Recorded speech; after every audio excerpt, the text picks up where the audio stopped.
Welcome to the Horror Hangout, a podcast where two bearded film fans watch the best and worst horror movies of all time and talk about them. My name is Ben Errington, and I'm joined today by my regular co-host, Mr. Andy Conduit Turner. Hello, Ben. Hello, Andy Conduit Turner. We are also joined by a very special guest today. Janine Pipe is a full-time Splatterpunk Award nominated writer with recent book, The Making of Dog Soldiers, published by Encyclopocalypse Publications. I was like, that's not a word. Yep. Whilst also being a mum, wife, and Disney addict, influenced by the works of King from a young age, she likes to shock readers with violence and scare them with monsters, both mythical and man-made. Welcome to the show, Janine. Thank you very much for having me. It's very nice to be here. Very nice to be here. Obviously, you joined us a little while ago for an interview to talk about your book Sausages, and it was then that we were gushing about werewolves and just trying to work out what film we could discuss and get you on for a full episode. And it's happening. Here we are. Thank you. You actually got me back, so I must have done something right the first time. Yes, exactly. Most people, I think, well, I've said I'll get them back, but I can't really commit. But sometimes you make the cut. Today is one of those days. There's going to be a really limited number of people who we've had on, but only once, that if they're listening now have got a massive crisis on their hands. Yeah, we like to do that. We like to ensure our listeners have as many crises as possible throughout the episode. It's the least we could do. Yeah, so if we can. If we can. Obviously, we spoke a little bit about your love for werewolves last time you were on, Janine. So I guess for anyone who hasn't listened to that episode, can we just talk about your love for werewolves? And you posted today on Twitter a very impressive stack of books and movies, all featuring the furry fiends. Yes. So I guess, so werewolves obviously are your number one horror monster. They have been for a long time as well. There's just I also love wolves. They are one of my favorite animals, so it kind of goes hand in hand. But yeah, I think there's something about werewolves which is just intrinsically scary. There's so many things have been done with other monsters and things to try and sort of like glorify them and romanticize them and all this kind of stuff, but werewolves tend to, people tend to just stick with them being a beast, and I appreciate that. The very like minor attempts to make werewolves sexy are just kind of odd. I think they are always intrinsically terrifying. There is something about them, and I guess what's good with werewolf movies is that you get a different look of werewolf pretty much in every movie. They're very unique to those films based on like the effects and the budget restraints and stuff like that. But practical, I think we discussed this as well. Practical all the way. The way, No Hugh Jackman CGI in Van Helsing, skin ripping off. No, can't be done. No. And if you can't do it properly for whatever reason, very much like Neil Marshall with the transformation scene in Dog Soldiers and everything, he said at the time there's no way that he could compare with American Werewolf in London, so he didn't even attempt to. And that's the way that you've got to look at it. If you haven't got the budget, don't try it because it won't work. Off screen, the Dog Soldiers transformation, of course. Exactly. So obviously, if you like werewolves, if you like Dog Soldiers, then I do recommend Janine's book, The Making of Dog Soldiers, Sausages. The other way around now. Sausages, The Making of Dog Soldiers. That's it. Got it the wrong way around. Because it is amazing. It's like a proper love letter to the film. And if you like sort of behind the scenes and making of stuff, then great. Janine, you also attended Fright Fest recently as well, and attended the 4K restoration screening. Was it the 20th anniversary screening as well? Was it? Yeah, because it was the 20th anniversary in May. So it all kind of fell that it all happened this year, which was really good timing, basically, because they've been trying to get the transfer for years. Screen Factory had a transfer which wasn't that good and got a lot of complaints a few years ago. So it was worth the wait to have this new one, and it looks beautiful. So yeah, I was at Fright Fest for Neil's new movie, The Lair, as well. It premiered there and it opened the festival. And that's brilliant. And I actually got to sit with Neil and Charlotte to watch it. So that was like just an amazing experience. And then obviously went for Dog Soldiers as well.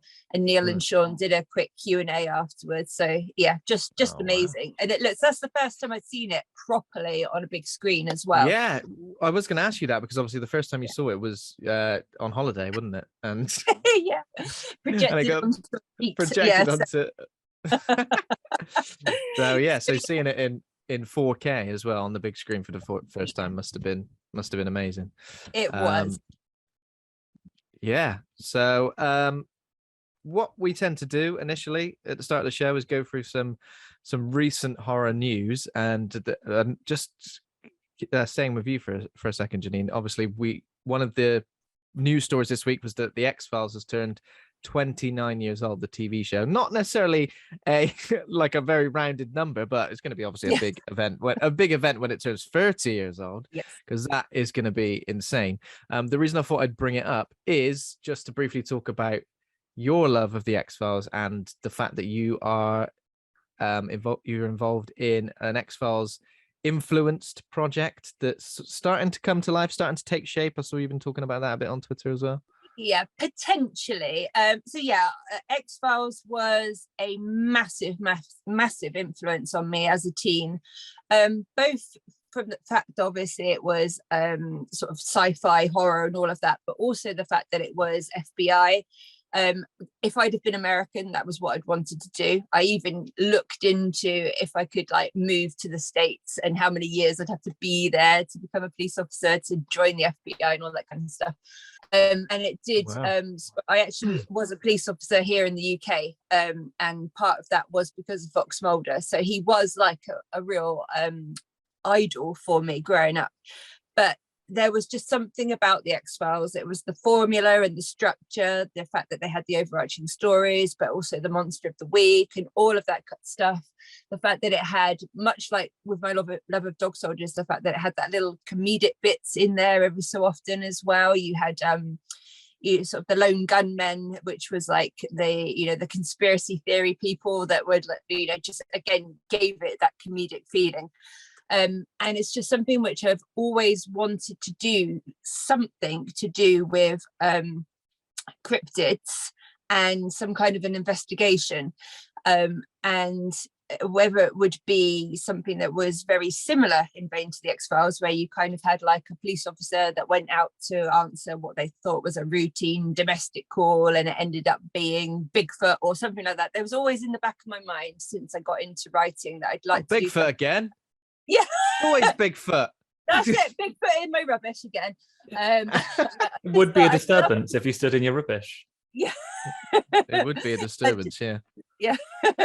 I'd just love to do something like that. And since I've kind of got into the whole production sort of things with films and whatnot, just thought, just throw it out there on Twitter as you do. Wouldn't it be amazing to create something like in the vein of VHS, so like an anthology film influenced by the X-Files, but with very much sort of your own take on it.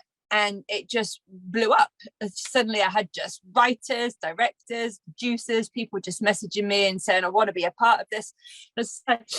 All it is an idea. It's a concept at the moment. I haven't got something, scripts and things all ready to go.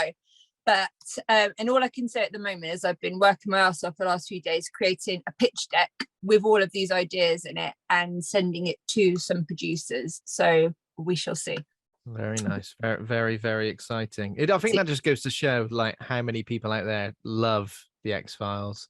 And just like the formula, which has never really been replicated in what, people have tried to replicate and it's not kind of worked, but maybe it's just one of those things that shouldn't be replicated exactly.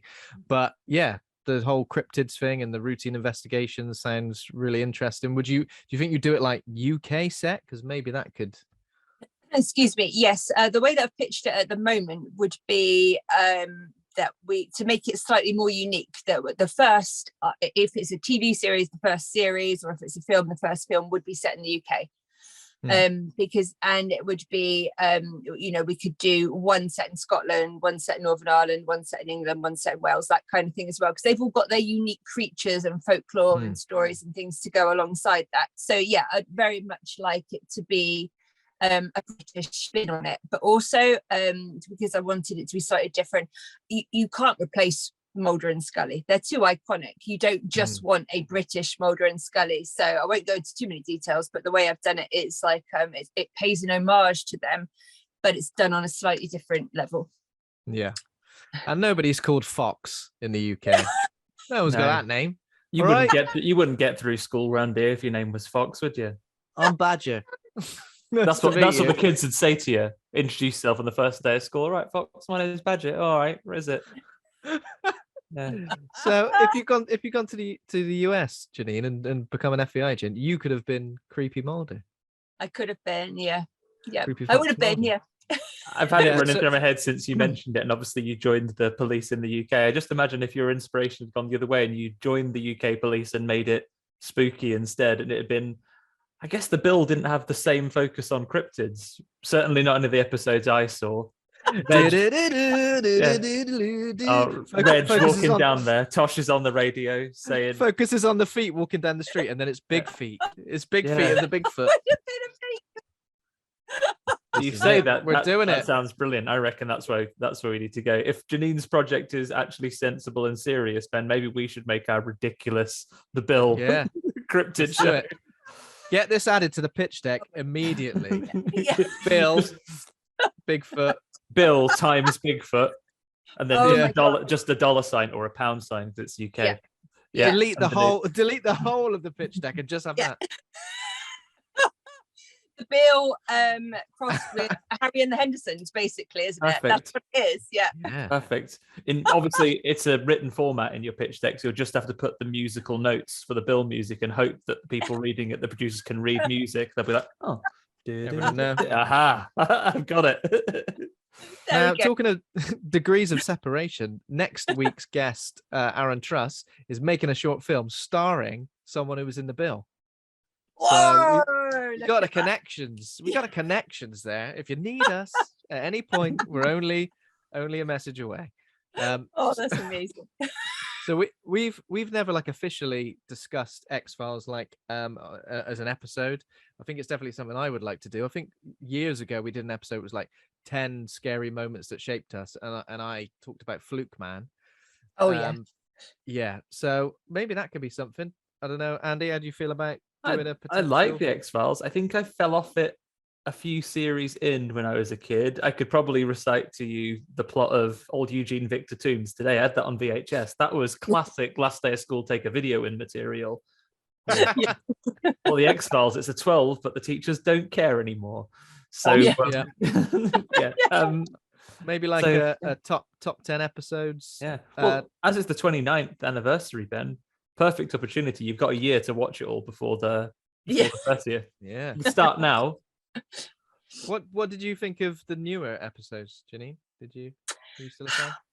Yeah, I watched it all religiously, including the very new ones, like just 3-4 years ago, whenever they were, but they weren't the same. And maybe that's because, as with lots of things like this, you know, the first few series have got that nostalgia because I was a teenager when I was watching it, and it's not quite the same when you go back as an adult, and having been in the police and things, it was all slightly different, but I still enjoyed it. I'm glad it's ended now, you know, and I'm glad that it didn't go on. I didn't like it as much when it wasn't Mulder and Scully. So the X-Files for me is Mulder and Scully. So, you know, when we had the new people in, it wasn't quite so. And Robert Patrick is also Terminator 2. That's the only thing he ever will be to me. T-1000, whatever it was. So I didn't like him as was it John Doggett or something like that? Yeah, Doggett, isn't it? I remember the name, but I don't remember anything about the character. For me, of course, Robert Patrick is T2, and then the baddie from Double Dragon.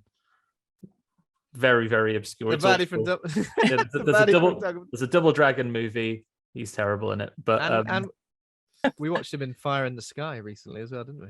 Fire in the Sky. I'd forgotten he was in that as nice man of the community that gets shunned for believing his friend was kidnapped by an alien. Yeah, that's I'd exactly forgotten about how it that. I went. haven't seen that for years. Oh, it was the first time we saw it for an episode. Was it earlier this year, Ben? Yeah, it wasn't that Wild. long ago, a couple of months ago, possibly. It was wild. Indeed, it was wild. Yeah. So I don't know, Janine, if we get that in the diary, maybe for, I mean, we sometimes we plan ahead by months. 1 year of planning ahead. Bonus episode, 30th anniversary, X-Files favorite episodes. There we go. It's out there in the world. The entire 8 seasons. Let's go. Excellent. For Yeah. the entire 8 seasons. There's a couple of other things in the news this week. Just a couple of things. There is a third movie announced in Ty West's X franchise, despite the fact that Pearl hasn't even come out yet. No. So I don't know. I don't know. Could he not just save it for when Pearl was done and go? He's too excited. Also- You know it is. And it's called Maxine with 3 X's in the space of 1 X, almost like Vin Diesel style. Triple X, yeah. Triple X, yeah. Oh, I hope But there- Ice Cube turns up at the end of this one as well. The rocket launcher and saves the day. Sorry, But spoilers they're- for Triple X3, I guess. There's not a third one, is there? Yeah. Xander, the return of Xander Cage. And then at the end, you think he's been got and the baddies are gonna win. And then Ice Cube turns up, helps him. Yes, Ice Cube. What a powerful ending. What a guy. Well, this film, Maxine with the triple X, they're all in capitals. It's not like lowercase, capital, lowercase, as stylized in the movie Triple X. Okay, then. Unfortunately. So this one is set in 1985, and it's Mia Goth's character. It says she'll be back and reprising one of the 2 roles she played in X. It follows Maxine after the events of that film as a sole survivor continues her journey towards fame, setting out to make it as an actress. So living the dreams of Pearl, it would seem. Yeah, That's what still on she- that that's what coke she- binge, I'd imagine. She topped up quite a lot before she left the end of the last one. I reckon it'd take that many years to come down from all that. Yeah, exactly. I wonder what's going to happen. I wonder how they're going to add some sort of horror to this. Mm. Pearl gets brought back to life. Maybe she's lived long enough to see herself become the villain. Who knows? Yeah, that's true. Pearl is out this month. Is that right? It's coming out as Okay. fast. It's pretty soon. Mm. I haven't seen a UK cinema release date, so I don't know if it's one of those that's going to be a US first, and then who knows? I think it is. Yeah. Yeah. So obviously, Ty West building some. I say building a franchise, but I'm sure it's just going to be these 3 films.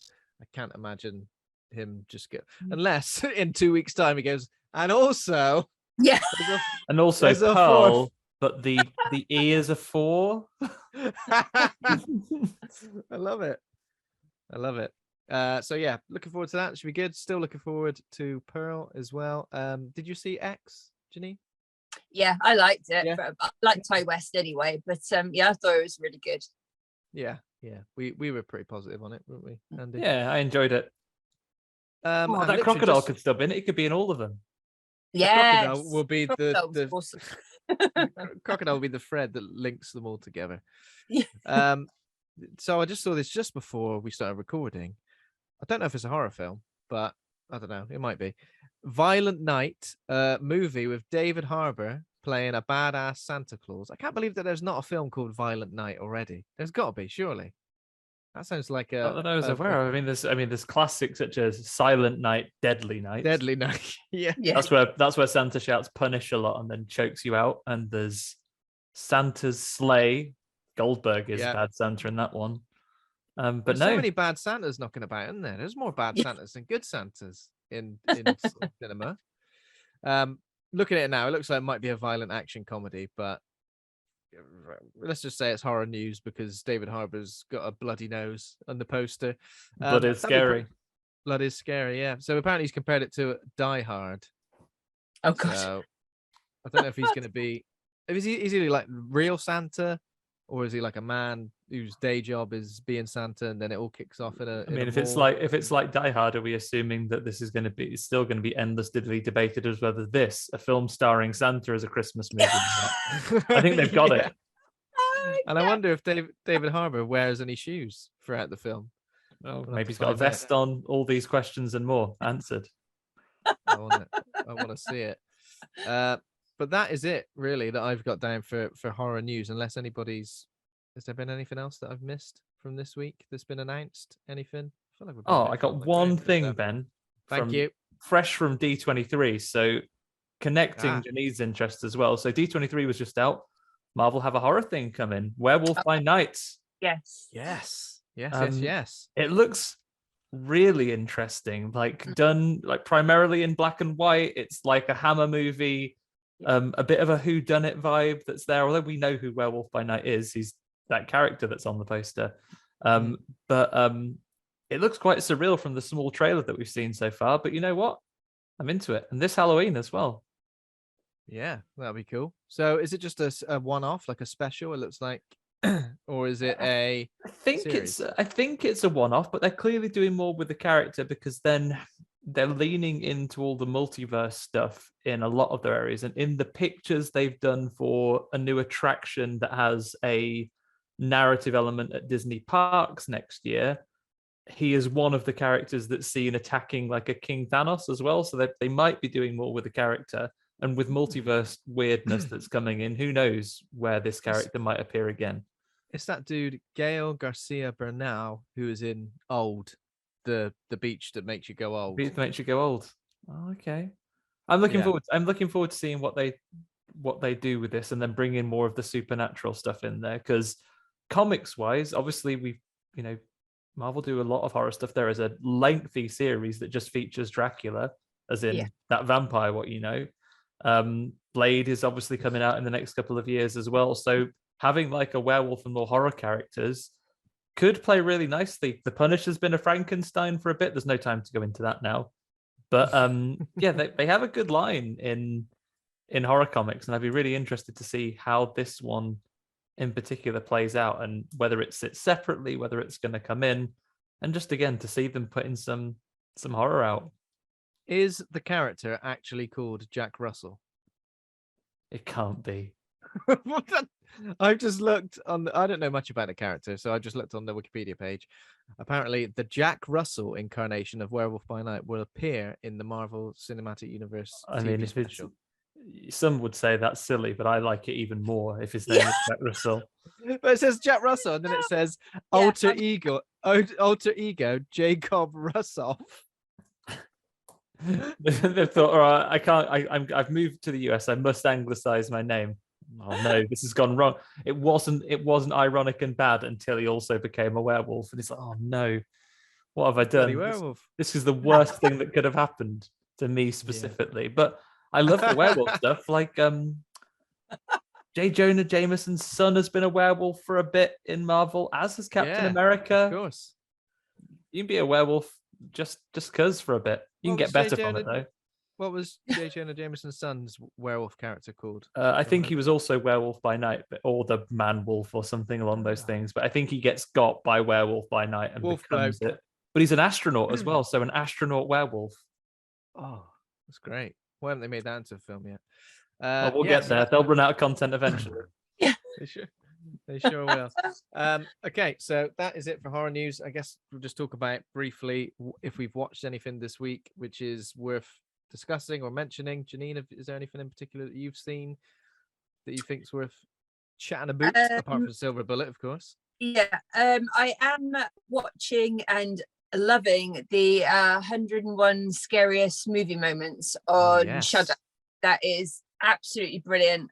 Yeah, that's out. I haven't seen today's yet, so I've only seen the first one, which was released last week. So doing it in pieces, and it's just brilliant. And it's just all the talking heads of people that are just like, oh my god, yes, it's so cool. There's like Tony Todd and all sorts of people on there. So it's really good, really interesting. Yeah. I really need to get on that because that is exactly the type of program who I haven't watched them for a while. It's great fare for being on like a Channel 4. And you'll start watching it at like 11 p.m. It's like, with adverts, this is going to be 8 hours. Yeah. And then you end up. I'm locked in. Yeah. Yeah. So it's been released in. So the first part covers what? Just a few of the moments. Yeah, I think it's 10. So it was 101 to 91, and then I think it goes up until Halloween. Wow. Nice. Okay. Gonna get on that. That's cool. Yeah, it's good. It really is. That does look good. Been meaning to check that out. Anything else at all? Is that it? That's about it, really. Yeah. Yeah, doesn't I'm always have to be slacking. horror. Doesn't always have to be horror. It can be you've watched there's loads of lovely Disney trailers that came out the last few days. What have I been watching? It God. doesn't matter. I've only got I feel like sometimes I come to this part of the show and realize I've watched nothing Yeah. apart from the I've inside been of my watching eyelids. CSI Vegas, but CSI is one of those programs which we watched like when it first came out 20 years ago, kind of thing, and watched some of the iterations that have come throughout the years and whatnot, and then just trailed off. And then they suddenly launched CSI Vegas again with some of the original characters. So I've been watching that. That's about it. CSI. Yeah. Sorry, go on, Janine. I was just going to say, when I messaged you on Monday, our TV's on the blink. And how can that even happen? It's just like, in this day and age, how rude is that to happen? Incredibly rude. TV's breaking. That is like something that happens in like, I don't know, 1987, but not since. Exactly. Get outside with the aerial and and angle it. It's not something that's supposed to happen. So normally I would have watched the Bake Off last night as well. That would have been exciting. What I was going to say about CSI, has CSI ever done like a spooky thing? Have they ever done like a Halloweeny spooky thing? Yes, there have been ones which have been, sort of, there was one a couple of weeks ago. It wasn't necessarily spooky, but the characters were in like a circus of horrors kind of like thing. So, and they had, they played like an angel and demon, and they had the implants which actually like had devil horns implanted into, and so they do it's not kind of obviously straight horror, but they do implement those kind of moments into it sometimes, which makes it a bit more spooky. The one I like, that the slightly scary CSI, the one with a fella by the name of Ian Moon. He wears like a latex gimp costume, and he like squeakies into the people's houses, and he does them in. It's okay though, because they're bad people. So he's kind of the hero of the piece, and in the end, old Grissom is set there going, Ian Moon, how am I going to find him? And he like has a little wry smile to himself, because he's okay with it because they were bad people, so they deserve to die, I guess. And he's like, nice one, Ian. Ian Moon, an anagram of I am no one. He's like, well, case closed, I guess. Never going to catch him. Oh, there you Case go. closed. Yeah. And he puts his leather suit away. It was him all along. Yeah, I don't know. He's quite a svelte man. I'm not sure Grissom would have got into it. He's a huskier gentleman. Ian Moon. Andy, have you seen anything this week? I've seen a couple of bits. I watched the movie that we almost watched accidentally with Emily. I watched Beyond the Gates. Or did I talk about that last week? The time's blurring into one, Ben. I think you have talked about that already. But in there that are a few. case- There is The Gate, Beyond the Gates, Beyond the... I don't know. Beyond the Gates, I did talk about last week. It's all flashing back to me. But in preparation for talking werewolves and knowing Janine was on, I've been slowly working my way through more Howling sequels. So nice. I know that you've just caught up with Howling 2, your sister is a werewolf / sheep Streva bitch, right? Have you watched that one recently, Ben? No, I haven't. So I thought you did. I lined it up ready to watch it, and then I got distracted by multiple things. So it's definitely probably next on the list. But it's when you're ready to talk about it, Ben, we'll talk about that. You distracted me last week by talking about a mutant bear film, and I went and watched that instead. God, yeah, that kid got obliterated in his sleeping bag. So I watched that, and I watched The Howling 3: Marsupials. That's a delight. Yeah, like it's very silly and objectively bad, but I also kind of like it because it's crazy and it's so much fun, and it's it's got some decent practical effects in there. Like Marsupials is legit. Ignore the silliness. Marsupials is a good werewolf movie. And then I watched just the other day The Howling 4: The Original Terror, which after those last two is a cold bucket of water, like because it quite simply because it is just a fairly straight werewolf movie. It has a mad 10 minutes towards the end where guy basically melts and everyone is a werewolf, but it's a prequel, and after you've had the late 80s early 90s cyberpunk werewolves sex orgies from Howling 2 and genuine marsupial werewolves from Howling 3 all just feels a little bit pedestrian. So I've got a couple more Howling movies to watch before I'm done, but how many are there? 6. I think there's 7 actually. There's a fairly recent one, right? Yeah. I'm going to do them all before I'm done. I never knew this. I knew there was like maybe 3, but I didn't know there were that many. Wow. Yeah. That's insane. Marsupial were marsupials, is that what we're saying? Yeah, they're normal people, but they'll sometimes turn into werewolves when there's strobe lights, because it's not the moon, Ben. Only fools think it's the moon in this one. Yeah, so sometimes strobe lights will make you turn into a werewolf, but then there's just this woman, and she has a little werewolf baby, and it's a little marsupial that crawls into a pouch in her tum. She's met a guy who works on a film set. That's lovely. Met a guy that works on a film set, and they look after the baby in the outback. And there's another werewolf that's a ballerina, and a sociologist falls in love with her and helps people escape from a lab. It is as mad as that sounds. Well, what can you say to that apart from add it to the watch list? Add it to the watch list. Yeah, if anyone's told you, I think I'm learning so much from the Howling movies as we're going through this series. One, I think, as I mentioned the other week, if anyone tells you that vampires are the sexiest and the horniest of all of the classic monsters, they've not seen the Howling 2, because that myth is put to bed. And then that's why. Yeah, and if anyone tells you the Howling is a bad or boring series of werewolf movies, no, idiots. Absolutely wrong. Not. Well, when I poo-pooed sexy werewolves at the start of the show, I should have. It's because I haven't seen the Howling. You haven't seen the Howling 2, so you've clearly just proven the hypothesis. You'll mark those words, Ben, because after you've seen the Howling 2, you'll be eating them. I'll be like, big old crust of humble pie is what you'll be eating. Can't get enough of these werewolves now. Is that it, Andy? Is that all you've seen? That's it. All that's of note, apart from, of course, Film of the Week, the Silverest Bullet. So I've seen a couple of things. I saw Prophecy, as I mentioned, where Mutant Bear movie. Yeah, I really enjoyed that. It was everything you described it to be. Obviously there's like a environmental message there as well, but also sleeping bag. Death. I know.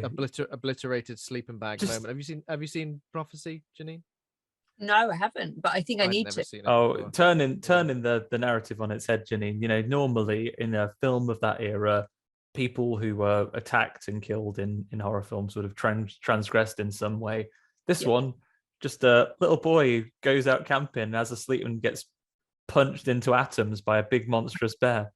Yeah, a big monstrous angry mummy mutant bear. And there's mutant baby bears in it as well. I quite like them. They're kind of sweet if they're a bit scabby, but they are nice. Yeah, they're a bit scabby and a bit loud. Yeah, they shout a bit. Yeah, I guess if you were mutated, it probably does come a bit sharp. They sounded like the baby T-Rex in The Lost World. I reckon Steven Spielberg probably saw The Prophecy and thought, how can I recreate this? How can I rip off this brilliant idea? That's pretty much it. And I watched a couple and I watched a couple of other things this week. One was Terrifier, which I've never seen before. Obviously Terrifier 2 premiered at Fright Fest as well. And you know what? I just didn't really vibe with this so much. I think Art the Clown is clearly a menacing like horror antagonist, and every moment that character's on screen, it is like, oh, what's he gonna do then? What's he gonna do? But I don't know. I just didn't fully get on board with it. Like the gore effects are good. The kills are like pretty brutal. But I don't know. You know, when a film's a bit meandering and you're a bit like, I don't know. I don't know what I expected from it, but I kind of wanted something else. I haven't seen it yet and I need to watch it. But the vibe I got from the trailers, and this will seem ridiculous because we talk about horror films where people are killed for our entertainment here. But it struck me a bit that it might have the same issue as I had with Halloween Kills, in that sometimes just a bit mean-spirited. There's no joy and frivolity in the kill, and it's just like, oh, come on. It's definitely a bit mean-spirited because it's kind of like this character exists and is killing people, but you know, sometimes that's enough. Sometimes that is enough. sometimes it's not. And I think with a film like this, where perhaps the performances don't carry it, like obviously in Halloween, Jamie Lee Curtis's performance carries that film, whereas with this there wasn't any sort of level of performance, and it kind of like, here's the protagonist, oh no, that person's dead, now here's another protagonist, okay, but then that person's dead too. So it's like there's nothing, you can't like latch onto anything, and you can't really latch onto Art the Clown because he's a mute. And yeah, so I didn't particularly vibe with it, but I would like to see the second one just to see if that's any better. It's the completionist in you. It's the completionist in me.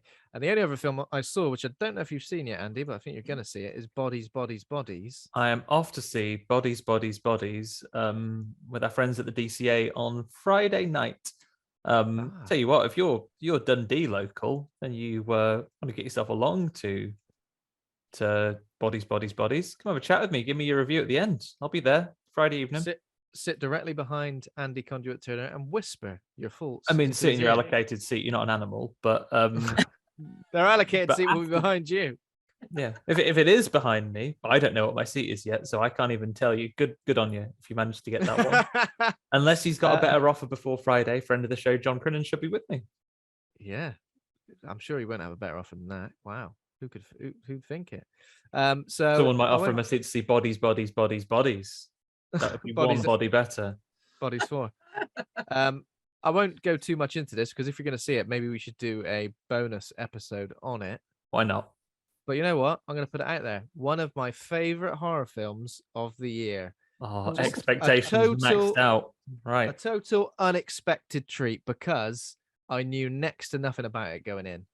But I found it like there's something so mesmerizing about it. Like the script is like full of wit and satire, and all the performances are like great.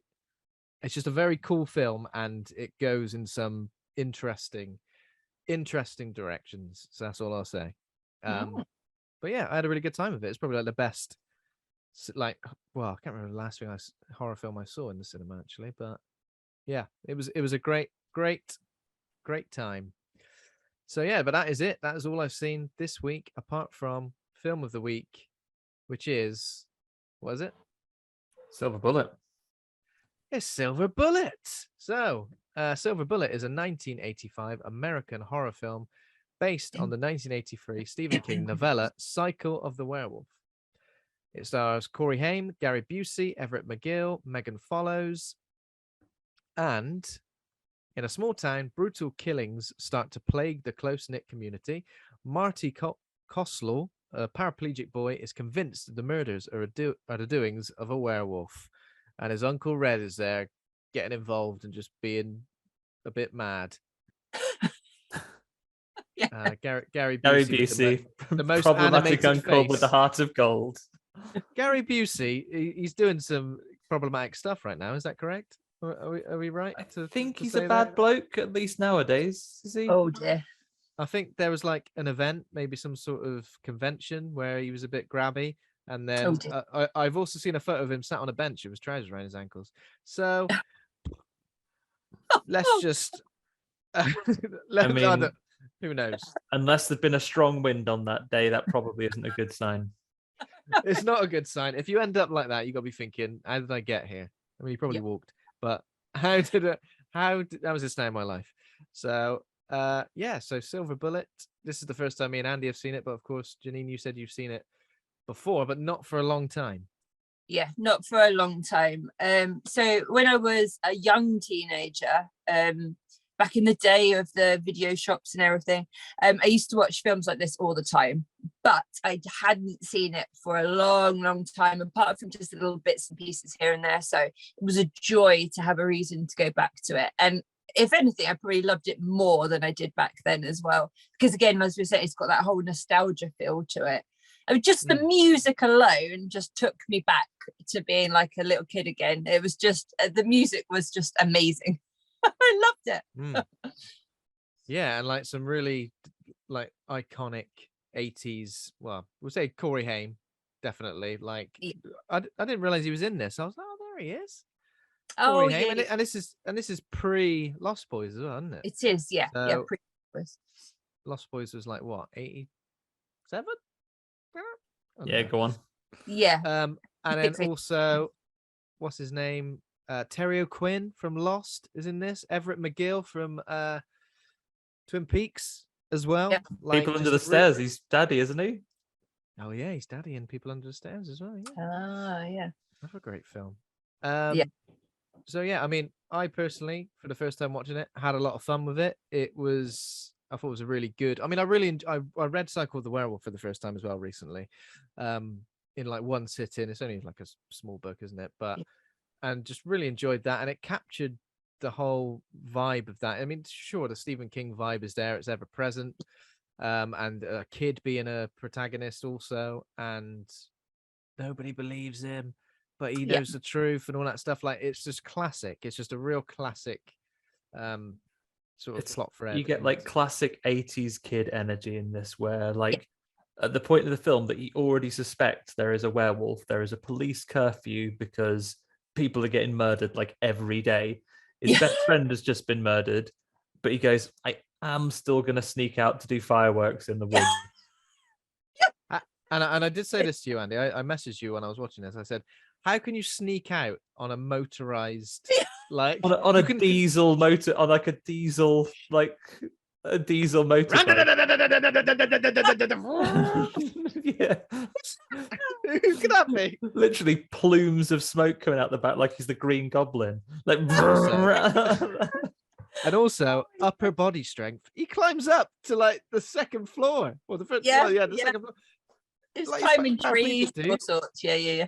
This guy. I tell you what, his dad is sorry, not to generalize, one of his parents, I assume, has really fastened that trellis very strongly outside the window. Yeah. It's a good film, and like everybody involved, I feel like, is on top form. And in terms of like, it's not the best werewolf makeup and transformation that we've ever seen, of course, but there's suitable like threat from the character, and you know, it is scary. It is a sort of scary. I quite liked the werewolf in this. The werewolf effect I thought was pretty effective. Yeah. He's got a mean face.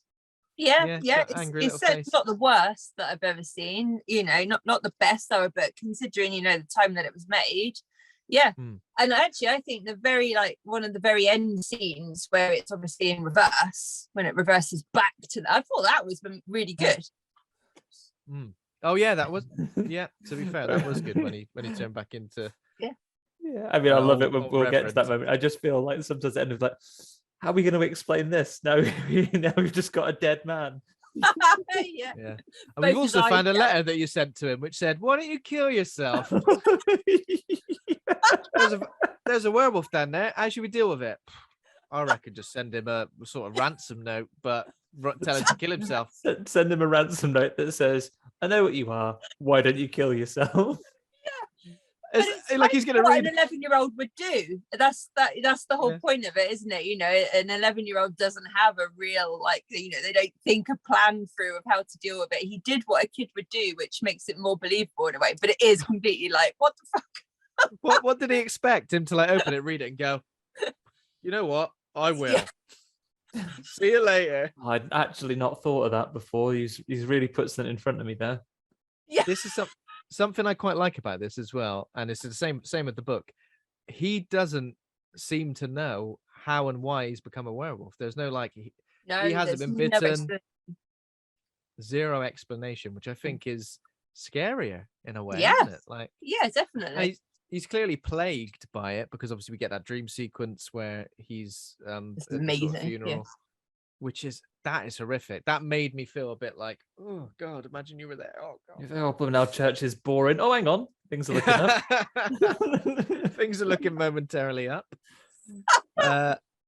Yeah, so I know I've already mentioned the cast, but in terms of the cast, we've got Corey Haim is the lead as Marty, Gary Busey is Uncle Red, Everett McGill is Reverend Lowe, Megan Follows is the sister, Jane, who, she believes him. That's nice, isn't it?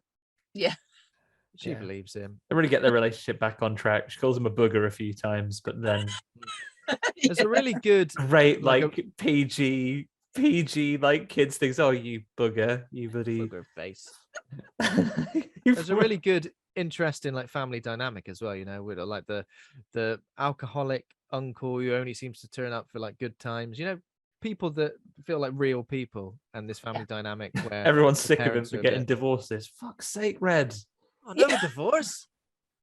God, I struggle to believe that he's been married more than once, to be fair. Poor Uncle Red.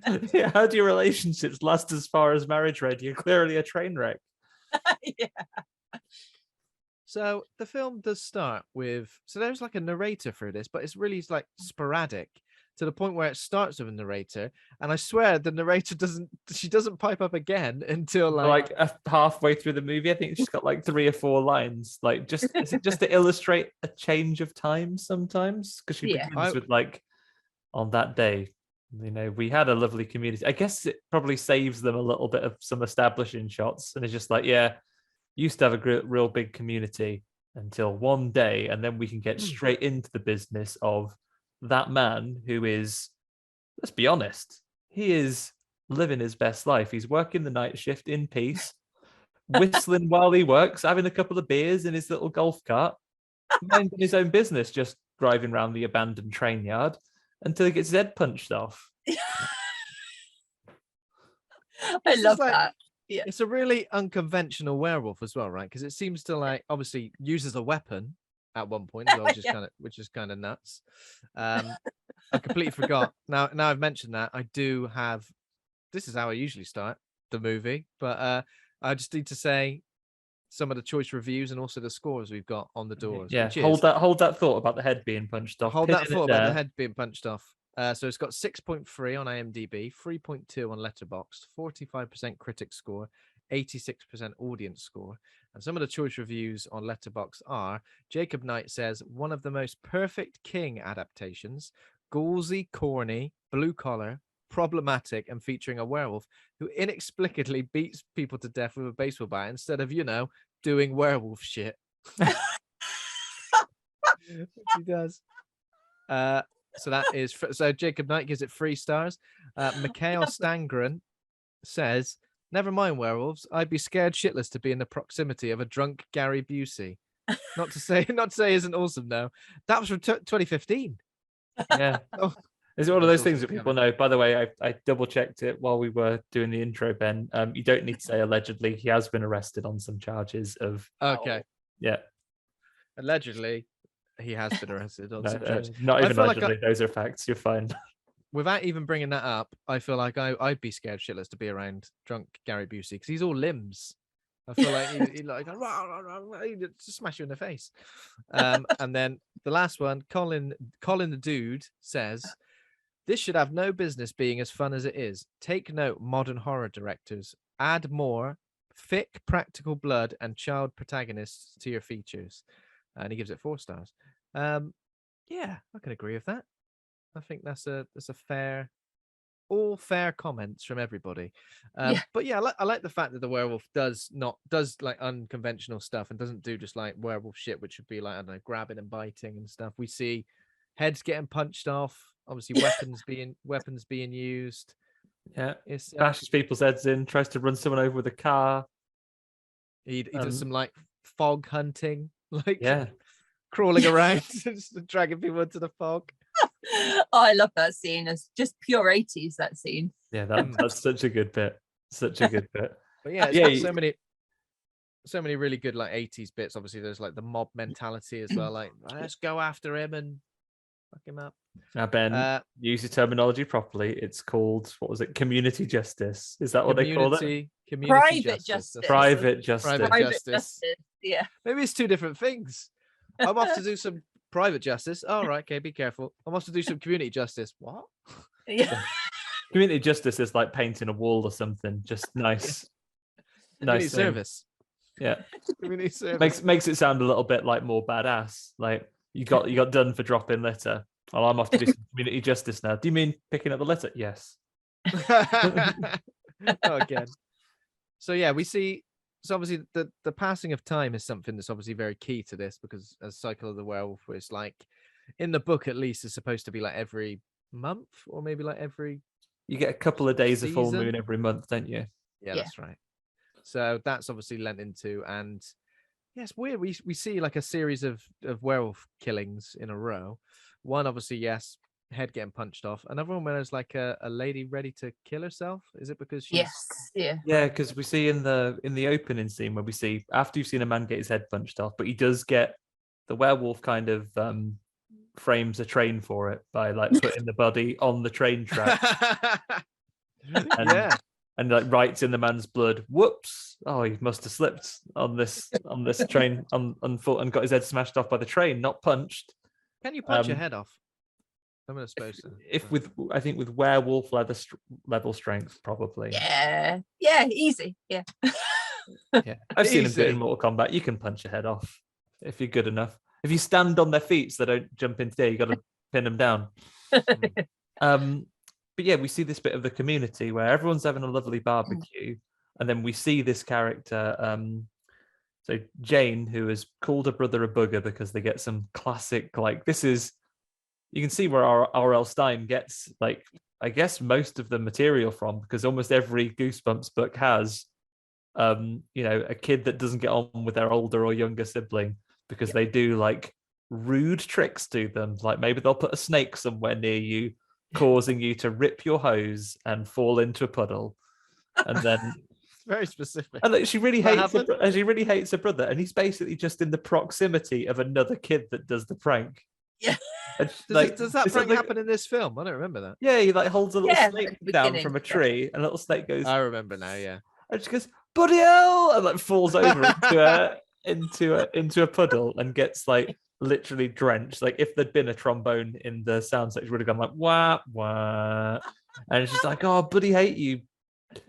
Like Corey Haim, you're such a little bugger. And then because she storms off and then sees the lady who's a suicide risk in a minute, basically saying, "Hey, pregnant, yo," and the guy goes, "Well, ain't mine, bye." Yeah. Yeah. Yeah. If there's something in your oven, it ain't my bun or something like that. Yeah, that's it. What? Did they say that? Your oven Your oven ain't my bun, though. Yeah. Who says that? The guy. Just the fella. Yeah. Your oven ate my bun. Well, that's nice. And it drives her to the edge. And she's ready to commit suicide. Taking pills, but taking pills one by one as well. It'll take a while. Pac-Man in it. But Werewolf, is there like a connection to why he's killing certain people? Do we find? Oh, he tries to justify this a little bit later. I don't know why he punched like the man whose head he punched off doesn't fit the pattern, but he does later when we learn who the werewolf is. Spoilers for this movie, by the way. Like he does justify that. Actually, from a certain perspective, she was going to kill herself, and if you kill yourself, you go to hell. So by murdering her, yes, I did kill her body, but yeah, that means she goes to heaven now. If you go to if little known fact is in the Bible somewhere near the back, if you get killed by a werewolf, actually, doesn't matter what you've done, straight to heaven. Straight to heaven, number one. Straight in front of the queue priority pass. Are we meant to think that when he's a werewolf as well, that he can make these logical decisions? I think so. He seems like a pretty rational werewolf who does plans. You could argue, if you knew she was going to kill herself, as a priest, he could have tried to talk her out of it. Talk her out of it, rip her to shreds. I noticed actually at the barbecue, you're having a really hard time. Do you want to talk about that? That's what a good priest would do, but this one's a werewolf. He's not a good priest, is he? Come on. So instead he thinks, an excuse to murder her and justify it to a child later that actually that was a good thing to do. And how does her mum react when she hears the commotion upstairs? When she hears the distinct sounds of someone being absolutely butchered by a werewolf, like she grabs like the shotgun and go tearing up the stairs. Yeah. Yeah. That's what you do. Can you imagine if she just took it? She's like, "I told you not to smash them. Like I told you not to mess around in your room. Don't jump on the bed. I'm going to blast." I feel like I'd be angry, even if it sounded like my daughter was getting murdered upstairs. I think I'd be like, "What are you doing out there?" Just run up, just be like, "You idiot!" Oh, murdered. Yeah. And then there's like a dad who is a bit of a. It says abusive here. I can't remember. Is he? Just a Oh bit of yeah, a, he's asshole dad because Yeah. Corey Haim, like we see his thing. I Oh, yeah. appreciate this bit. It's like, oh, his motorbike / wheelchair is called. He isn't a motorbike yet. It's just a motorized wheelchair, and it's called Silver Still goes Bullet. pretty And I was like, fast, oh, though. name of the film. It still goes pretty fast though, even in does. its current stage. It's rapid. Current It's got state. big diesel engine on it. It's got like a V8 engine in his yeah. And So yeah, the dad is like, get inside and to put the washing out or something. yeah, that's it. He just Yeah, basically that's it, does yeah. asshole dad things from the 80s, where like he drives one of his friends, like a girl home from school, and says, "Oh, I ain't scared of going in the woods, even though there are murders." And the dad says, "Oh, go get up, put your washing in." And like he does that thing where like someone doesn't respond to them immediately, and then shouts, and then is abusive about the. I feel like even in like the 80s, which is a different time, and maybe you would describe people in the terms he used if you were a bad bloke. I don't think you'd say it to a disabled boy's face while he was outside your house, like really like brashly. I think we'd evolved beyond that point in the 1980s, even in Stephen King books. I must admit that comment. Yeah, and then he says something about like, oh, they should all be like burnt or electrocuted or something. Oh yeah, he does say that. Yeah, What's wrong with him? Yeah, he's getting fascist. This guy's 2 beers away from going into full eugenics. I'd sterilize him. No, stop it, horrible dad. Stop marking yourself out as blatantly the next person to be killed. And then he goes and has a beer and watches some wrestling. Which I'm not going to connect that to his brain capacity because I like a bit of wrestling. But what an idiot. Also, how does he hit? So he's got wrestling on quite loud in the house, but he manages to hear someone like smashing pots in his greenhouse. I'd say the 2 things I love: drinking, being abusive, and then just tending to my crops in my greenhouse. Yeah. He's horrible to everyone. I'm not surprised someone's in there smashing his plants. Probably uses all this niceness up talking to his like prized tomatoes or something. Yeah. And he goes in there. And then how does he get? Does he get slurped through the floor or up through the ceiling? Yeah, through the floor. It gets pulled down through the floor. Yeah. That's how they get you. So they get how much space is under the floor. He loves that, this werewolf, like crawling around in all the little dark, like in the fog and under the floorboards. Yeah, he's taken like the lessons of Jaws and gone, right, I kind of need to be out of sight for a little bit of the movie. I certainly hope this greenhouse has for no reason been built with a basement for me to hide under. There was music which reminded me of Jaws as well, and even like at one point the mayor comes in and I was like, is this just Jaws with a werewolf? Yeah, that's a good point. That's a good point. Funny mayors in 80s movies not wanting to cancel events. Yeah, it's fine. 9 people have been killed by potentially a werewolf. Nah, it's all right. Get the fair on. It's great. Obviously now we've seen the opposite. You know, this country, I would argue, as much as it's a tragedy for many people, I would say the death of the Queen less traumatic for communities than a werewolf murdering people. I'm comfortable in saying that, and yet loads of things are closed. Loads of things are getting cut. The Jaws mayor would be fuming. The Jaws mayor would be like, "Well, the Queen ain't going to die again." That's what he'd say. Keep the fair open. Is what he'd say. That. Yes. Yeah. Oh, it's so true. I can't wait for my dentist appointment on Monday. I've been waiting for 6 months. What? What? Not even dentist appointment. He saw those pictures. It was like, hey, no using the bike racks this week, lads. The mayor from Jaws would have sorted it right out. And in this case, arguably, he'll have been right to, because there is no extended risk of that fact, unlike a werewolf situation where you would be right to at least dial back on the nighttime stuff. And he was like, no, moonlight walks for all. Let's get out there. Come on. And the other person who dies is Marty's friend Brady. We don't see this killing happen, do we? Is it kind of it dials back from seeing a little boy die on screen, but he just wants to fly that kite a little bit longer. Have you ever been so engaged in an activity such as flying a kite that you're like, I know there's a murder about and all these murders have happened at night, but how much wind is there? Yeah, Not on really, a coaster. I really want to have another blind. It's not even like a stunt kite or anything. I just want to just maintain this kite's position in the air. I just can't get enough of just seeing it up there. Oh, he hears a growl somewhere. He goes, "What's that?" No, probably nothing. Whoa! This of all these killings, though, I mean, despite the fact that obviously the woman who's about to take her life and was pregnant is obviously a terrible tragedy, this one is the one that kind of like tugs at your heartstrings a bit, because we get to see the dad's reaction, and it is like pretty brutal. Like he sort of collapses onto him and crying, and it's the one where you feel like, right, that's one step too far. What are they going to do now then? Pretty much. We don't see the priest try and justify this one later on, doesn't he? There's no bit where he goes, flying a kite at night's weird. He'd have gone to hell, so I stopped him doing that.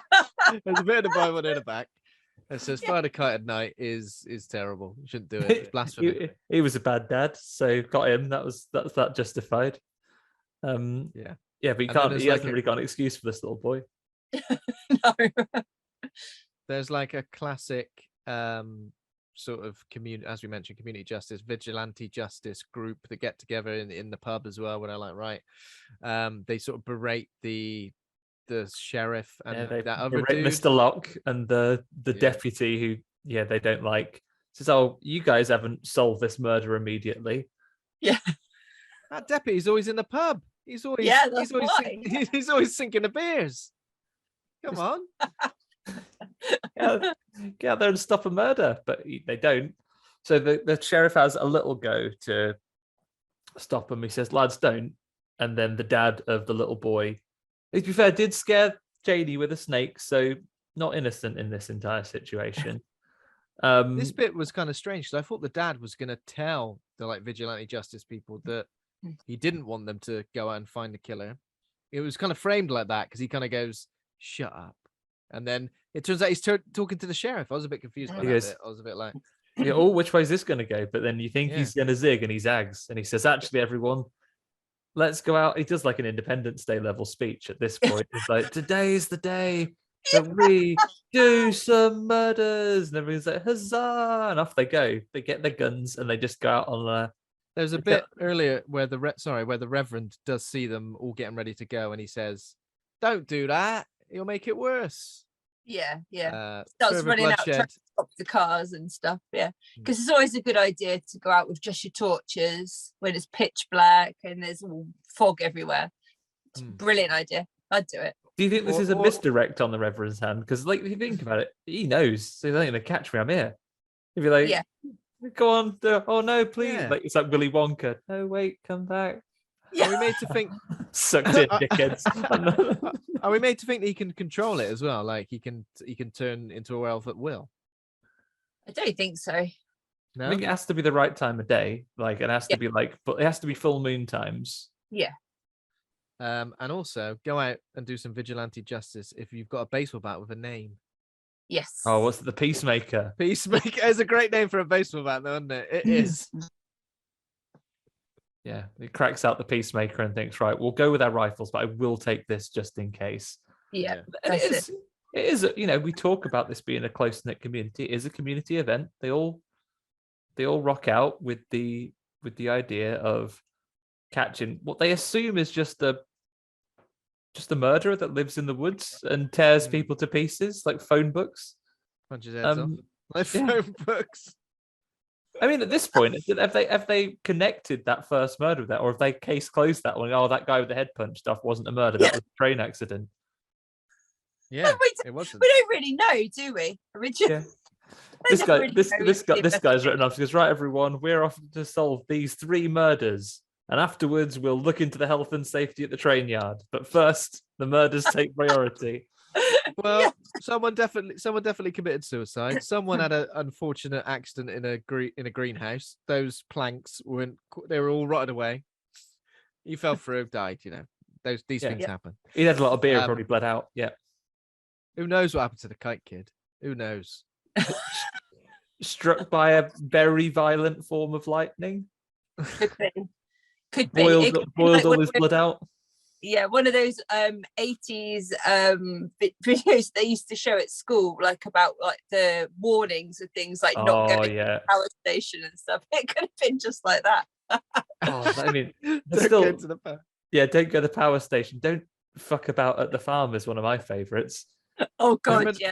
There's a terrible like a whole load of kids get done in that one in the don't piss about at the farm. There's one kid that, like a gate falls on him and crushes him like a rag doll. It goes in the mud silo where you get basically absorbed like you've been got by the blob. Literally, he falls in there in a game of hide and seek, and he doesn't even get help out of his mouth. He's just like, he's gone, destroyed in seconds. And then who narrates the one where it's talking about drowning as well, like the Grim Reaper? Oh, the Grim Reaper, the spirit of dark and lonely, the spirit of dark and lonely water. It's like that branch will never hold his weight. That branch is weak, rotten. It'll never keep his weight. The fool, the show off. And then the most London kids in the world rescue that other boy. There's someone in the water. I remember the grain pit one because it was like really specific to grain pits. Don't fall in the grain pit, you'll be dead. I think there's a Russell Brand joke where he says it would have been cheaper than doing a TV advertisement campaign. It would have been cheaper to go around to the 4 people in the UK who've got grain pits, putting a solid gold cover over the top of it, deliver it in a Rolls Royce. No, we're gonna do a whole advertising campaign. Keep your grain pit covered. It would be a horrible way to go. It'd be, I reckon that's quicksand times 10. But yeah, the Apaches one, I think the most disturbing bit of that one is there's just a bit like, it's a low-key bit where it isn't a kid getting slurped into mud or smashed by a tractor or a gate. There's one bit where they're just having a peaceful moment where he goes, now let's drink this potion. And it's just some farm acid that they get. And then it just cuts to that evening. And the shot is outside the house, and you just hear the light come on, and this girl goes from like, just starts screaming, Bobby! Bobby! And I can imagine, but she's been dissolved from the inside out by this slow-acting acid. I don't know what happens to her, but she dies a horrible, painful death because she drinks the farm acid. Hollow. She gets hollowed out. Yeah, she's a hollow man now. Yeah, tangent aside though, this they don't do that. They don't go do a thing. They go looking for a werewolf, and they look for a murderman, and they find him hidden in the mists, the knee-high mists. Yeah, and they all get like slurped off one by one by the werewolf in the fog. Yeah, and that's the bit where the peacemaker, we see the weapon turned against them. Yes. And you see like a werewolf hand come out with the peacemaker just bashing their heads in with his little slugger. Yeah, it's like in half as well, isn't it? Like he uses it later. Busts it in half. That's how hard he whacks him with it. Being a werewolf's not good enough. I need this piece of baseball bat to bludgeon. Just whack some dudes off in the foggy woods with his baseball bat. Yeah,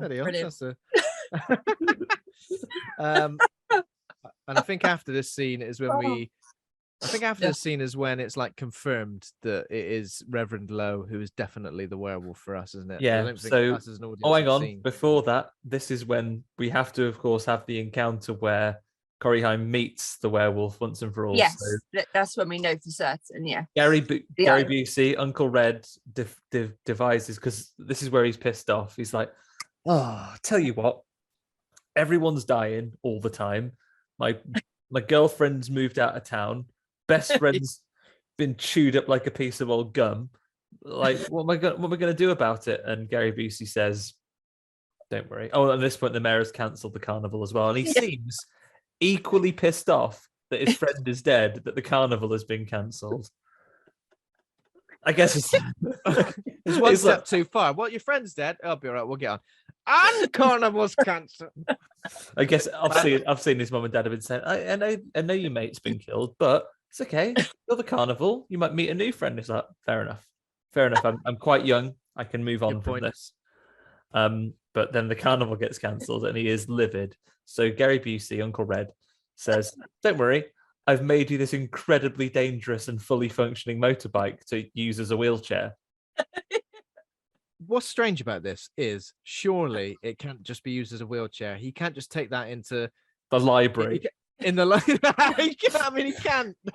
There's got to be another mode. There's got to be another mode where it's got like a little electric motor. Surely, this is mad.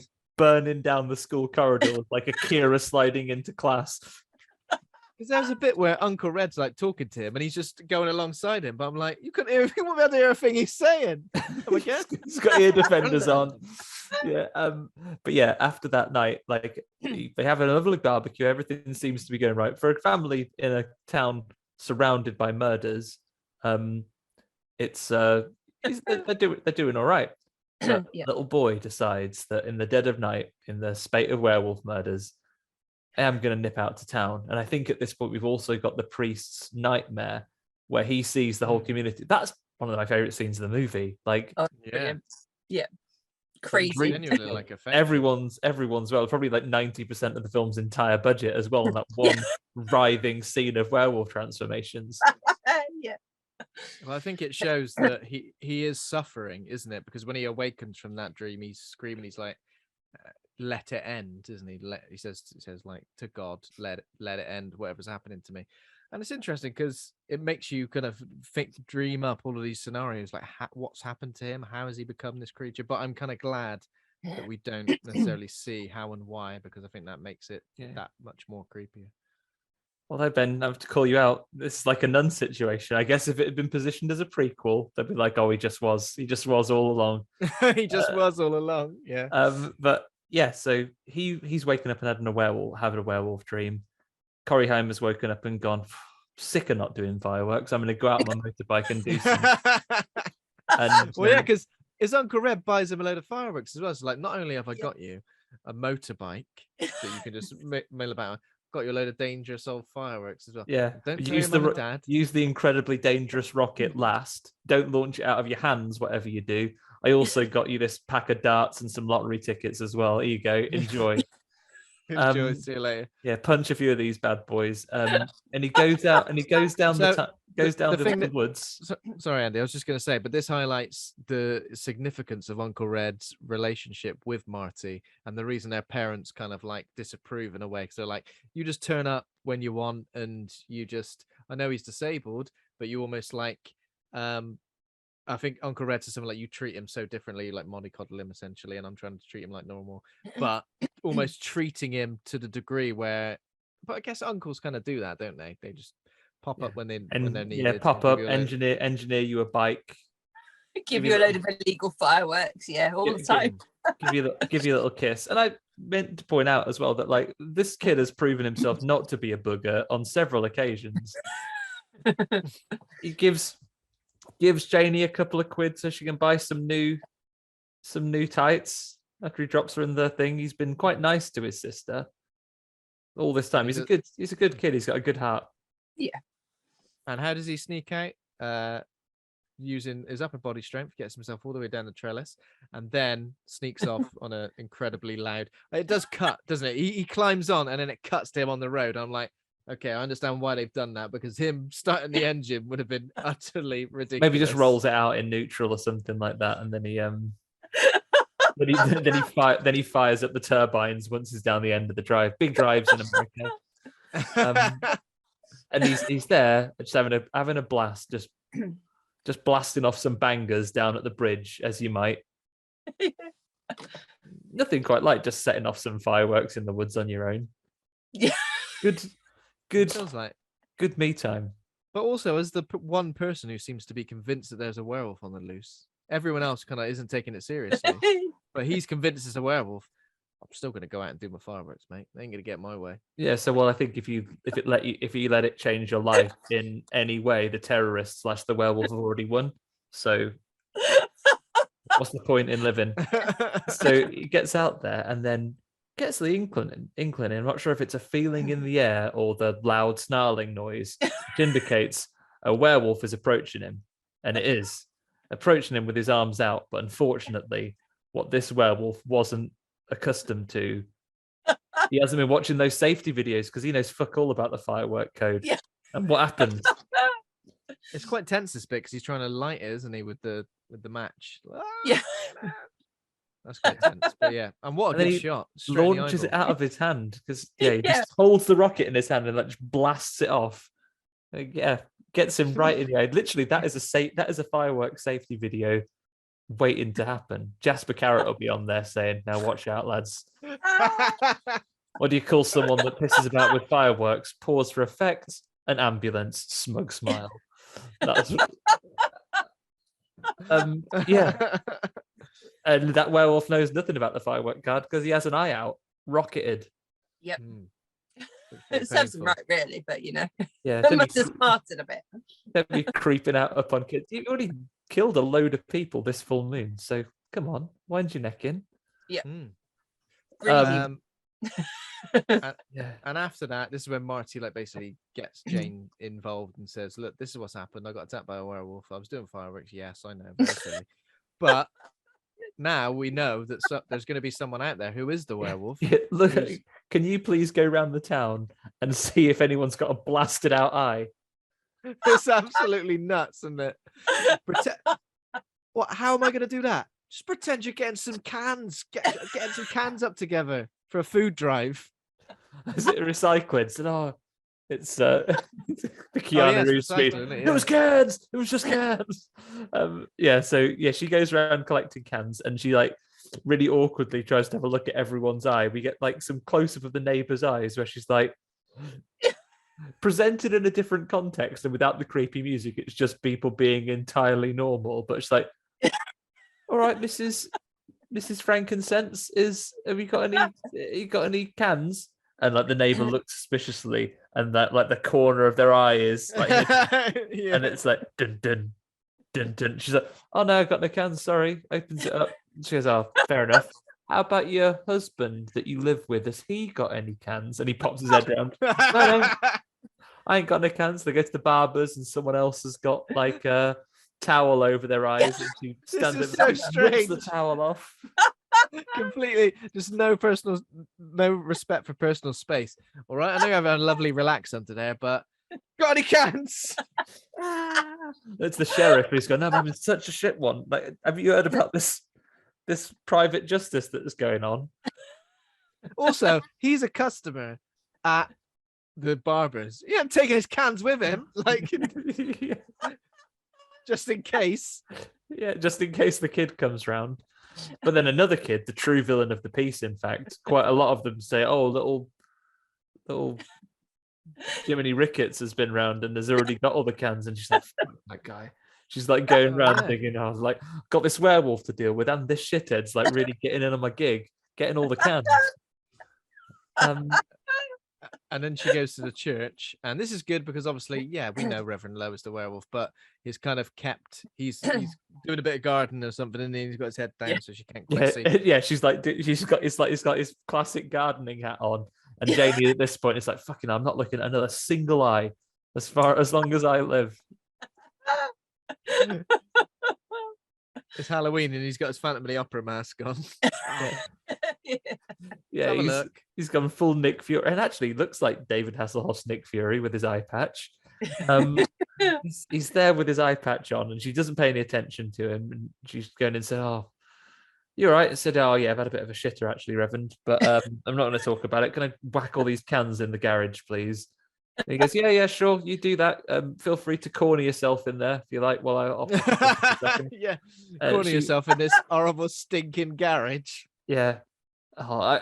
Kids like anyone in these films, you know, when you've got an opportunity to not let the person know that you're onto them, but you always blow it, because she knocks over the cans and there's some evidence in there. The busted up Louisville Slugger is in there, the Peacemaker, and she sees it and is like, I'm more and more suspicious. And then he turns around and he's there with an eye patch on, saying, "All right, do you want to come in and be locked in my house for a glass of lemonade?" And she's like, "Werewolf, I mean, no thank you." It could be unrelated. It could be an unrelated eye injury. Yeah, blatantly gives it away that she knows. My parents will be wondering, werewolf, I mean just where, not wolf at all, I am. So I better get home suspicious.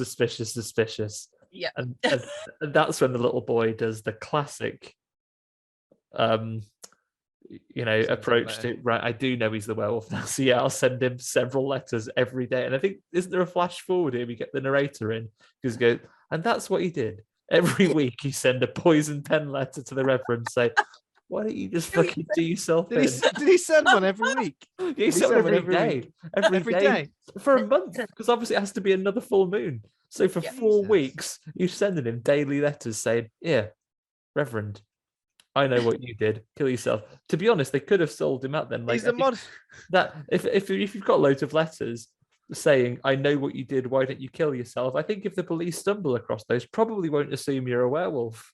Probably assume... If you're getting letters from a child saying, I know what you did, do yourself in. Like, hang on a second. Must be a werewolf. Obvious werewolf behavior. I'm a werewolf. Also, is it like the modern day equivalent of of the past equivalent of like a Twitter troll? Just like telling someone to kill themselves over and over and over again. Dear Reverend, I know you did delete your account. Delete your account, mate. Imagine like halfway through this, some other evidence came up and it wasn't the Reverend all along. Oh, no. Especially if he actually drove him to do something about it, because he had another skeleton in the closet the whole time. He was like, yeah, I didn't file my taxes correctly and I am feeling bad about it. How did he know? Yeah. I've been subbing out the holy water for just regular water for years. That's Ribena, not wine. And eventually, Reverend Lowe does have a gutsful. He's had an absolute gutsful, and he decides to go after Marty on Silver Bullet and just try and mow him down off the road. Yeah, tries to run him over in that bridge from Beetlejuice. Yeah, tries to get him on there. Tries to mow him down off the road, but he's no match for Silver Bullet. And then he corners him in like a little barn. And that's where he justifies the murders and said, killed her because she was going to kill herself. So actually, in many ways, I'm the good guy in this situation. Yeah, definitely. But I am going to have to drown you. I'm going to have to I am going to have to smash you up and shut you in the river. But he just shouts to a local farmer and he's like, fuck, runs off.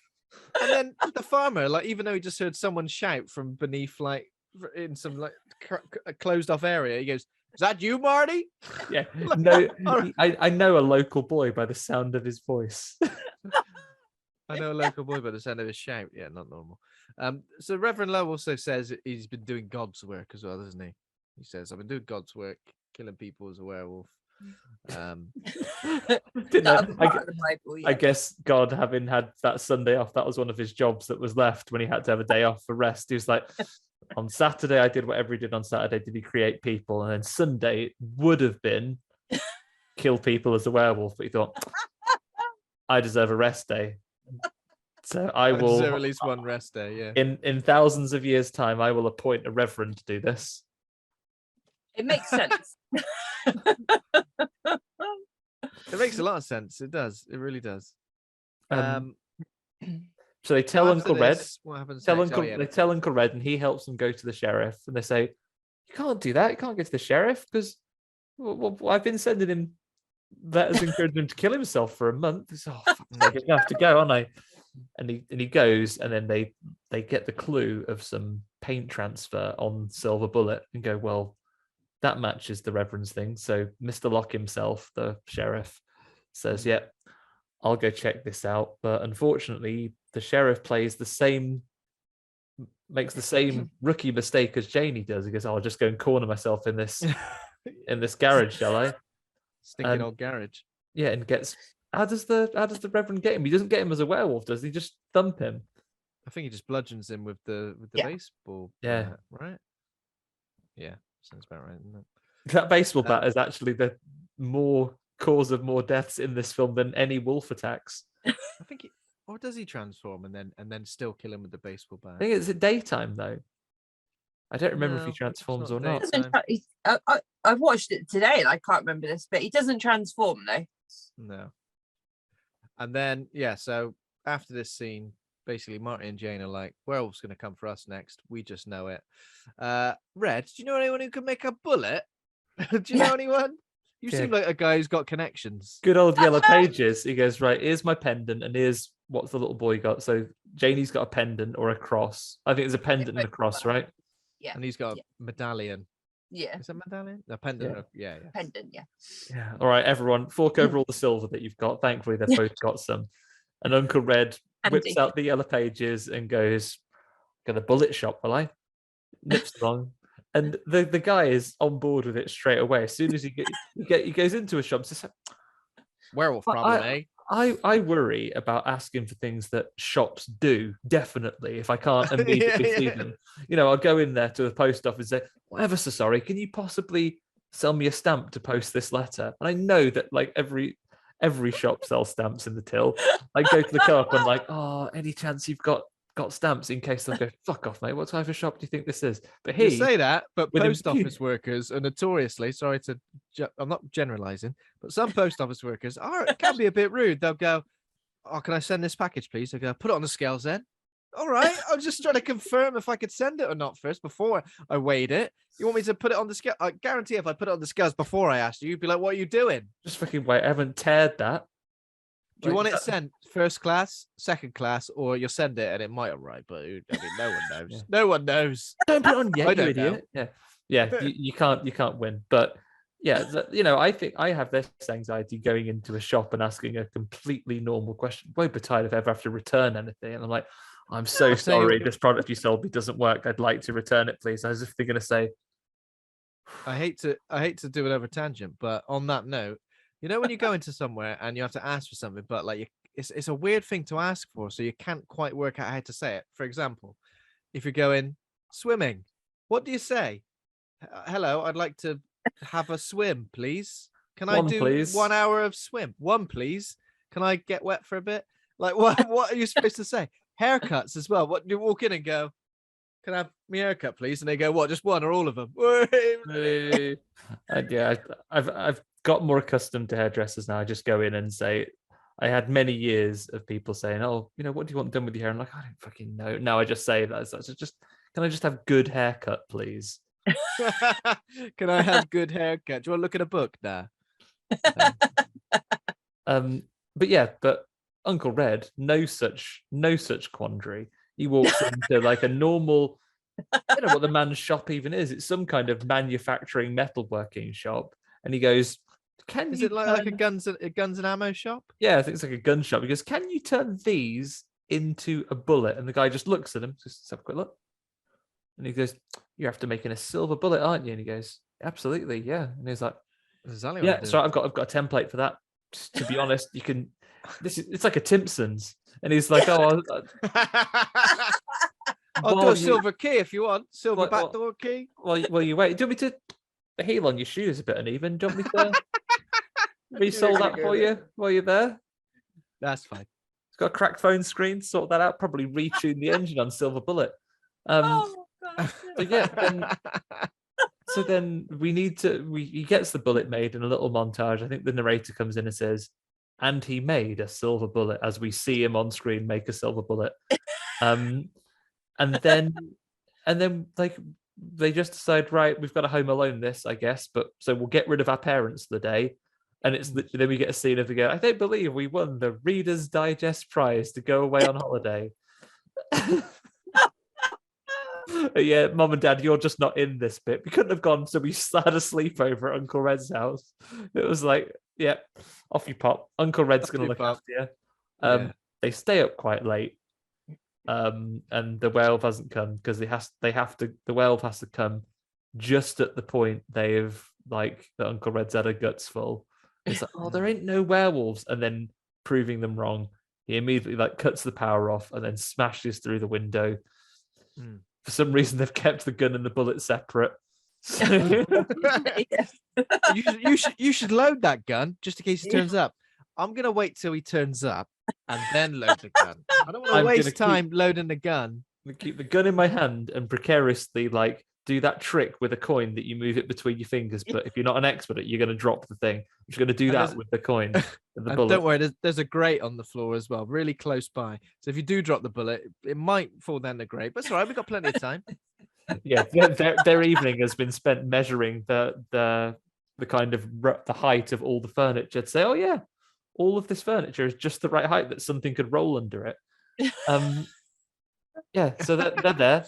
Werewolf comes in. Everyone gets thumped and thrown around a little bit. Thankfully, because he's not a werewolf that does biting and turning people into elves, he'll just punch you. Yeah, but he can punch heads off. So how is he not punching holes through kids? He's not stamped on their feet to pin them to the floor. So that he just, when he hits them, they're bodily thrown across the room. So if you can't get a purchase, so he's wazzing them all about the room. He doesn't care, like boys, girls, Uncle Reds. He's tossing them all about the place like a salad. He's going full Frasier on them. And then thankfully they're able to now who is it that takes the fateful shot? It is Marty, isn't it? Because they drop the bullet, it drops down into that little grate, and obviously there's a nice bit of tension while the werewolf's attacking everybody where he's trying to get the bullet. Throws Gary Busey through literally all the furniture in the house. And more furniture than there was in the house initially. Things have been built. Because it's an 80s house, you have to have like an armoire with just knickknacks in it. There's like a little like glass fronted cabinet that's probably just got like the best crockery in it, or like little models of like cottages that you might have. Or little porcelain elephants or something like that. They're gonna get back and be like, Uncle Red, and you've killed the priest. Explain that one, yeah. Marty's obviously got a career in the military though, because like having already shot the priest in the eye with a rocket, he blasts him in the eye with a gun. He gets him in the other eye. Other eye. He calls him out. Yeah, and then he falls on the floor. They have just enough time to go, oh, blooming hell, got that werewolf, and then he just transforms into a dead eyeless priest. I guess the sheriff's been murdered, so that deputy's fucking used to see it solving it. You could find him in your house and go, who was it? Probably an accident. Those trains have struck again. The trains. And then obviously you mentioned, Janine, you did say that this effect of werewolf back into man is pretty good, quite effective. It is. And the corpse, like at the end, like because he's got one eye, he's got the big like cross over it anyway from the scar, and the other one black. It looks good. I was impressed with the effects at the end. Yeah, I liked it. It's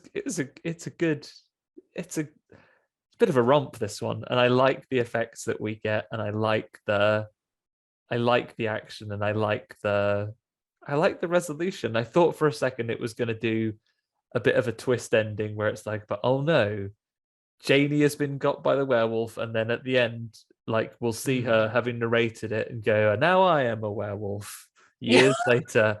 But no, we just get a nice ending where they all look and like go. They all like hug. It's a nice ending because they all hug and embrace, and I think the voiceover says, and then they all say they love each other, and they never could before, but now they can. Yeah. So now actually, I don't think my brother's a bugger. I think he's a stone cold werewolf killer, the best. Yeah. The best of all the werewolf killers. They just finished with like a really upbeat song, right, like over the credits as well, which is like really not very fitting. Yeah, it's good. It's good. It's a good one. Have we got any name game, Andy? I've got two for you if you want me to throw out. I've got two as well. I guarantee I've got one that's the same as yours. Yeah, we've almost got the same one. Have you got the tagline, Ben, the actual description that we can riff off? Yeah, so the tagline is, wait there, give me 2 seconds. So it is, in a small town, brutal killings start to plague the close-knit community, and Marty Coslaw is convinced the murders are the doings of a werewolf. Okay, right. So my first one for you guys then is Gina, oh wait, do we need to explain how this works? It's incredibly simple, sometimes too simple. Yeah, we're going to subtly change the synopsis of the film to give a title of the movie which is a bit like Silver Bullet, and will in some cases rhyme with the title of Silver Bullet, but will be a completely different fictional film. Yeah, it will make perfect sense, I'm sure. Yeah. All right, the first one I have for you is when a small community is plagued by a spate of killings, young Marty suspects it heavily to be the work of a Dutch footballer turned coach. That's a good one. That's a good one. It is Silver Hullet. Yeah, Silver Hullet or Silver Rude Hullet, I would also have accepted. Silver Rude Hullet. I like it. Okay. What have you got one. for us, Ben? So, in a small town, brutal killings start to plague the close-knit community. Marty is convinced the murders are the doings of a werewolf with a distinctively 80s haircut. Silver mullet, obviously. Silver mullet. And apparently the mullet's back in. Apparently. Oh God, no. No. Oh God, no. A shaggy mullet, apparently. Who any more? No, that's the only two things I could think of that rhymed even slightly with silver bullet. Have you got another one? Did you have mullet as well? I had silver mullet and silver rude hullet. That's all I had. Silver rude hullet. I like that one. That's good. I've got one. Have you got another one? Oh, go on then. I've got another one. So, in a small town, brutal killings start to plague the close-knit community. And a paraplegic boy is convinced the murders are the doings of a werewolf. And just before he's about to kill the werewolf, he swallows the bullet. Oh, silver gullet. Yes. Silver gullet. Correct. I think that's all I've got. For ages, I was thinking something's got to rhyme with silver. No, I don't know what colours have got it. Like, bloody colours are the worst for it. 3 of them rhyme with fuck all. Orange, silver. What else? Purple. Bloody hell. And don't even get me started. I suppose if I really get into it, what rhymes with turquoise? Nothing. What is? Let's not get you started. What are the problem with colours being rhymeless words? Okay, so next we've just got to rate the film from A to F as we usually do. Janine, would you like to kick us off? How you're rating this movie? Are we going A as in like top? Yeah, like A plus and minuses are available as well. So yeah, A plus would be Dog Soldiers for you. Okay, so I would go B plus for this. Yeah. Is it? Yeah. Why would you say B plus is pretty high? I think that's pretty. Yeah, pretty impressive. because it's a solid story. It's got solid characters. It's got good effects, and it has just got that whole nostalgia feel to it as well. There's a little bit of light comedy in there, not a lot, but it's just pure Stephen King. It's one of those. It's a comfort movie, and yeah, it's a lot better than a lot of the more modern day werewolf stuff as well. Oh yeah, definitely. And I think having a kid protagonist really does help this. The cast are all great. They're all on point. And it's just, we've got a very Stephen King vibe. And I really enjoyed Cycle of the Werewolf as well as like as such a like really quick read. It was really enjoyable.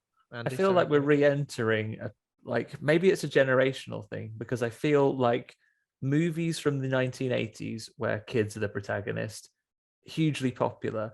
Then I feel like 90s and 2000s, it was the biggest complaint, like, oh God, kids in this are shit, aren't they? And they're annoying and they're bad. And people would write a movie off for having a kid protagonist. And then now, with that generation of Stranger Kids things we have, everyone's like, I love a kid protagonist again. So I reckon we got another few years. I guess we'll hit the 2030s and people will hate children again. But, let's make hay while the sun shines, everybody. Make hay while the sun shines. But yeah, on that note, I think I'll go for a straight B on this. It could be, as it was the first time I've seen it, perhaps looking back on it as fondly as you did, Janine, it wasn't quite there, but still really enjoyed it.